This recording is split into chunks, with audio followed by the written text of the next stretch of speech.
السلام عليكم. ان شاء الله دلوقتي هنبدأ مع بعض تاني محاضرة في موضوعات الرمد. هنستكمل رابع موضوع عن الستاي او دم في جفن العين. اول حاجة اما نيجي ناخد history، العيان هيقولك ان في lid swelling، عنده جفن عين وارم. هنلاقي فيه lid pain.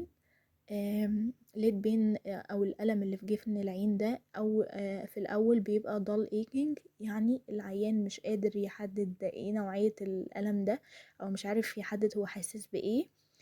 بعد كده الالم بيبقى throbbing، اللي هو بينبض يعني. بعد كده هنيجي نعمل له examination. هنيجي نحس السويلنج ده او الورم ده، او الانتفاخ اللي على جفن عينه ده. هنلاقي فيه tenderness، يعني اول ما بلمسه بيوجعه. كمان هنلاقيه red وهوت، يعني لونه احمر، وكمان سخن شوية عن المنطقة اللي حواليه. بنلاقيه على الليد مارجن at روف فلاش، يعني على حرف الجفن كده مكان الرمش ما بيخرج. كمان may be pastel، اللي هو يعني شبه البثور او الحطاطات او الحاجات دي.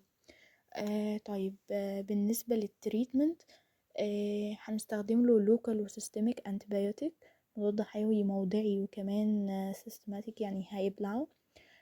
حاجة شبه الاريثرومايسين، هنستخدم 0.5% of thalamic ointment twice daily for 7 to 10 days.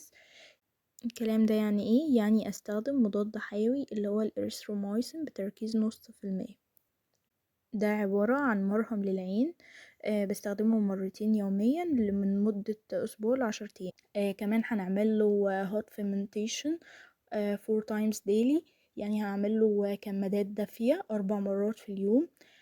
كمان مننساش اننا نعمل drainage للبص، يعني افضي الحاجة ديت، افضي البص اللي موجود فيه او الصديد اللي موجود فيه. طيب، ازاي هنعمل درينج او ازاي هنفضيه؟ بيقولك اهم حاجة اوعى تعمل سكويزنج على طول، يعني بلاش ان احنا نعصره او نضغط عليه على طول. اول حاجة ان احنا هنشيل اللاش، هنشيل الرمش اللي طالع من الستاي ده، او من الحباية ديت، او من الدمل ده. وبعدين نعمل جنتل سكويزنج، يعني هنضغط عليه بالراحة. طيب، لو الحالة ما تحسنتش في خلال 3 ايام، هنحول الحالة ديت لطبيب رمد او اقرب مستشفى. طيب، دلوقتي لو انا جيت اكتب روشتة، ودلوقتي هاجي اكتب مضاد حيوي، هكتب مضاد حيوي زي ايه؟ ممكن اكتب اوفلوكس او اوفلوكساسين، او توبريكس اي دروب. ديت قطرة للعين 5 مرات يوميا لمدة اسبوع. او ممكن نكتب ترامايسين او توبريكس اي اومنتوم.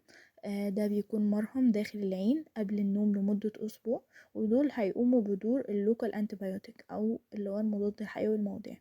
طيب، بالنسبة للسيستميك انتبيوتيك، هنديله هيبويوتيك اور اوجمانتين 1 جرام تاب، يعني هكتب له على راس هيبيوتيك او راس اوجمانتين. الجرعة بتاعته هتكون قرص كل 12 ساعة لمدة أسبوع. بعد كده التعليمات اللي أنا بقوله يمشي عليها، إن هو يعمل كمادات مية دافية لمدة ربع ساعة 4 مرات يوميا، وكمان ما يحاولش يدعك عينيه. وبكده نكون خلصنا الموضوع الرابع. ندخل بقى على الموضوع الخامس، وهو الكلازيون. طيب، ايه هو الكلازيون ده؟ ده بيكون عبارة عن انتفاخ او حاجة او نتوء موجود في الجفن نتيجة انسداد في الغدد الدهنية. تمام كده. طيب، اما العيان يجيلي واخد منه هيستوري، هيقول لنا ان هو عنده ليد سويلنج، في انتفاخ في جفن عينه او جفن عينه وارم. في ليد بين، ألم في الجفن العين بتاعه، جفنه بيوجعه. اما نيجي نعمل examination او لما اجي افحصه، واجي اعمل palpation، هاجي احس السويلنج، هلاقي ان هو visible و palpable، يعني شايفه بعينيا وكمان بحسه بايدي. هلاقيه well defined subcutaneous، يعني موجود في السبكوتينيوس tissue واضح جدا. هنلاقيه كمان painless or mild tenderness، يعني هو مش بيوجعه، وممكن مع ضغط خفيف يوجعه. تمام كده. طيب، بالنسبة للتريتمنت، هنقول له هنديله medical for 4 weeks then surgery if no response. يعني ايه؟ يعني انا هعالجه بالادوية لمدة 4 اسابيع، بس لو ما لقيتش استجابة على العلاج الموضعي ده هضطر ان انا ادخله جراحة. طيب زي ايه العلاج الموضعي ده؟ هديله topical antibiotic and steroid. زي ايه؟ زي التوبراديكس اي دروب. ديت بتكون قطرة للعين 5 مرات يوميا لمدة اسبوعين. او ممكن اديله توبراديكس اي اومنتم اللي هي المرهم البديل عنها، يعني بيبقى مرهم للعين قبل النوم لمدة اسبوعين. كمان ممكن اخليه يعمل hot fomentation with light massage for 10 minutes 4 times daily.